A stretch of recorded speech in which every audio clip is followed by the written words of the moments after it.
Namaskar, Namaste, welcome to Hillside and to our journey through the fascinating world of African diaspora genealogy and ancestry. My name is Bishop Jack Bomar and I serve as the presiding bishop here at Hillside. And I'm excited for you to join our members and founders of Good Genes Genealogy Services who will guide you through our amazing stories and discoveries from other Hillside members. You will also have a chance to learn more about how to trace your genealogy on an interactive technology platform also included in this video presentation. Before I conclude, I want to share with you my initial journey into my family's genealogy. A couple of years ago, I invited Dr. Ann Kimbrough to join me in tracing my ancestry and could only go as far back as my great-grandfather and great-grandmother at the time on my mother's side. And through her services and that of her assistant cousin Mark, I learned a lot about my family that I didn't know, and come to find out my great-grandfather was a lieutenant in the armed forces, the Army, and no one in my family knew that. And so what it has done is it's brought such enlightenment to the family and a sense of pride and joy and knowing who we are. And for many instances in our culture, we can only go back so far in our history. But their services and that of Dr. Ann and what they were able to share has been such a blessing to me and my family. So I want to encourage you to embark upon this journey. Get ready for an exciting time. Thank you so much for joining our community of legacy enthusiasts and story seekers. Let's begin. I'm happy to welcome today Cheryl Sellers. This is a very precious thing to me because this is my mother, Winona Elizabeth Stewart Sellers, my father, Harold Francis Sellers, and I just thought this was so perfect for what I'm doing. A village without generations of family is like a tree without roots. And that's the box your mother made. Absolutely. And I just put this together when, I was cleaning up all that she left behind. And she left behind a lot. My mother threw out nothing. So I use this for anything that I gather, paper-wise and stuff. And that is special. Very that is special. so special, and thank you for sharing.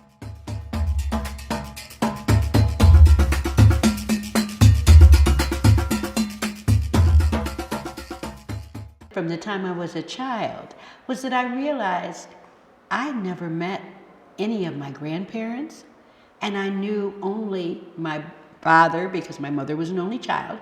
He had 3 other brothers. Those were the only relatives I knew. And I just thought, wow, I know there are other ancestors, and I never really knew who they were. They didn't talk about them, even though we had family gatherings. Nothing was ever said about those that weren't there. And we didn't have large family. Everybody had 1 or 2 children. So there weren't 13 in one and 14 in another. I was very, very curious. So you had that burning inside feeling that you needed to know more about your family. Absolutely. I couldn't wait to go to school somewhere where it could be warm. And in our little church, and there was only one little colored church where I lived, and we were members of, for some reason when I was 12, a wonderful group called the Morehouse Glee Club came. And I had never seen that many gorgeous black men in my life. And I said to them afterwards, I'm coming to your school. And they said, oh, my darling, you can't come to Morehouse, but our sister school is Spelman. And from that point on, that was my goal. My father wanted me to go to Ohio State. I was accepted, of course, at Cornell, and I wasn't staying in the cold weather anymore. And that's how I came to Spelman. But it wasn't for ancestry. No, it wasn't for ancestry. It was to be about being with all of us. All of us together. That's what I wanted. And people of color, because I hadn't been raised that way.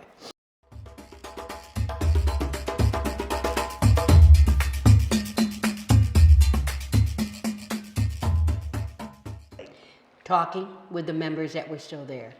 We had so few because it was a small family. Mom was an only child. Her father, of course, lived with us. I was curious about Dad's side because only thing I knew was that his father, he came from Culpeper, Virginia. And why they settled in a little one-horse town called Leroy, New York, I'll never know. And I always fought him because he had 4 girls that, at least this one, thought they should be in Hollywood. So he had to live with that nonsense. Were you among those 4 girls? I was one of his 4 and girls. who was that one to be in Hollywood, for the record? Well, this little one-horse farm he had us on, I was not happy with.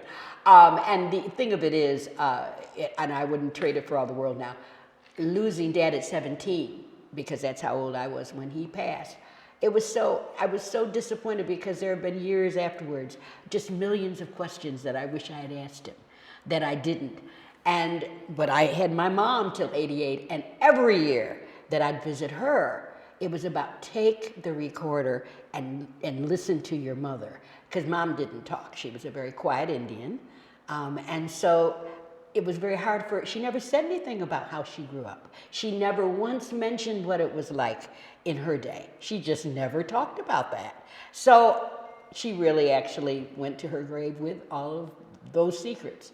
So I wanted to find out more about who and what I am. And speaking of your mother transitioning, did she leave behind anything for you to find out more about her? Not at all. Nothing. And that's why I said I'm going to have to do my own investigation. She had no cousins. I mean, we have cousins. I found them through talking to others and finding out where some of my family members were. Mm-hmm. And that's how I really started in talking with them and trying to get an idea of what the family tree looked like on Mom and Dad's side.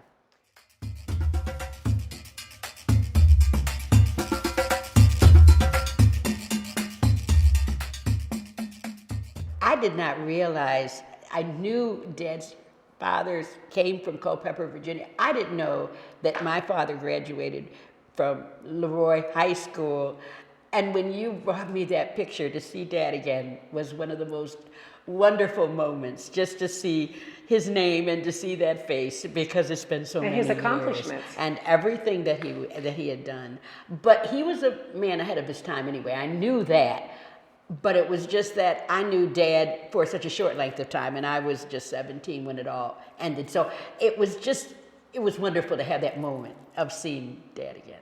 I'll tell you that one of my favorite times finding your father, as based on the information you gave me, but the wedding.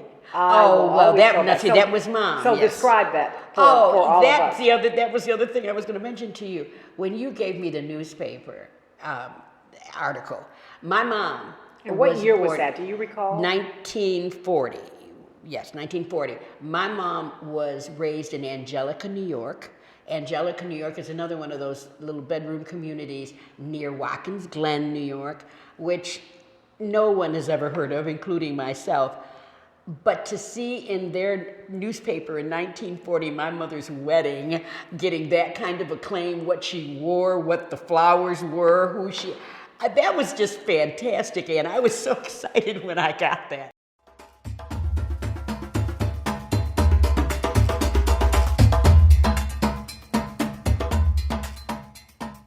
So I got blessed with a gift, and 23andMe, and I received that. And that was an eye-opener, because the most that I knew of my background was Caribbean, where my mom, my grandfather, her father is from Jamaica, Kingston, but my father, the only thing I knew of his background was Culpeper, Virginia to Leroy.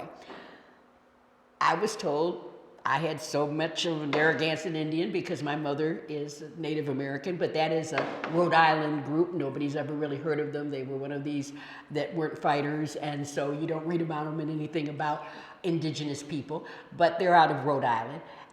They do have a little museum there. I took my mother. She was not impressed. It wasn't very big.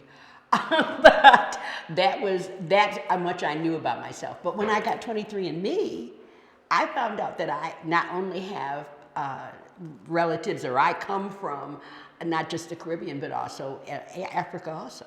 So I was excited about that. And that's where I have been interested in finding more about that. And then you, of course, had told me Ancestry.com.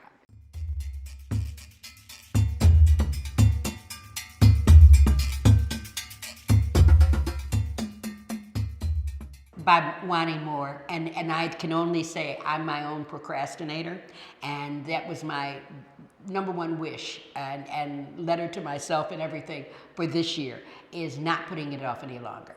I'm turning a new decade. It's time to answer some of the questions I've always had. And it just means that, taking the time to do it. And investigating and in knowing you, because you're walking information, and I just love it because you share and let us know, go to this site, go to that, and do these things. You just have to actually follow through. To me, the meditation, the just learning to embrace who I am internally brings out all of that and wants it to come out because that's who I am.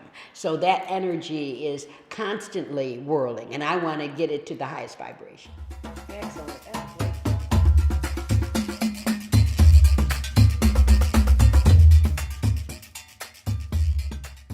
Because all of us are standing on, to me, the shoulders of giants, and those giants are those people that have come before, that are no longer with us, that we are a part of. And I can feel them. I can feel they're encouraging me to find out about them. One thing I'm very curious about, my father, the only ones I knew were his brothers. He did have a sister. I'd heard her name. I knew I had an Aunt Miriam, but no one talked about her much because she died at a very young age. But she was a teacher. And I've spent my career teaching. So I wanted to know more about her and what happened with her and what she died of. And, no one talked about anything. So these are the kinds of things that I just know I only stand in my own way by saying I don't have time. I do have time, and I want to make that time for those things that are important, because we need to know where we came from and whose we are. I have 2 remaining sisters. I lost one sibling. There were 4 of us. There are now 3. They have no interest at all in pursuing where they came from. So that is, it's amazing to me They say that nobody's... now, but when you find out... Oh yeah, they need little pieces they find interesting, but they wouldn't spend their time researching. I know that it's a benefit to all of us, and to, I think, anybody that I come in contact with, even in my teaching ability, because I want the children that I teach to respect and admire the ancestors that they're blessed to have with them right now. I have children, I'm contacted by their great-grandparents because they're concerned about the education they're getting. I love this, and I say to them, you don't know how blessed you are to have such a wonderful network that you already have. I didn't have that, and I would just like to know about them and know what their lives were like, where they ended up, what they did, because I know I'm carrying the residue, which is DNA, of all of this. You are. So I really am excited about it.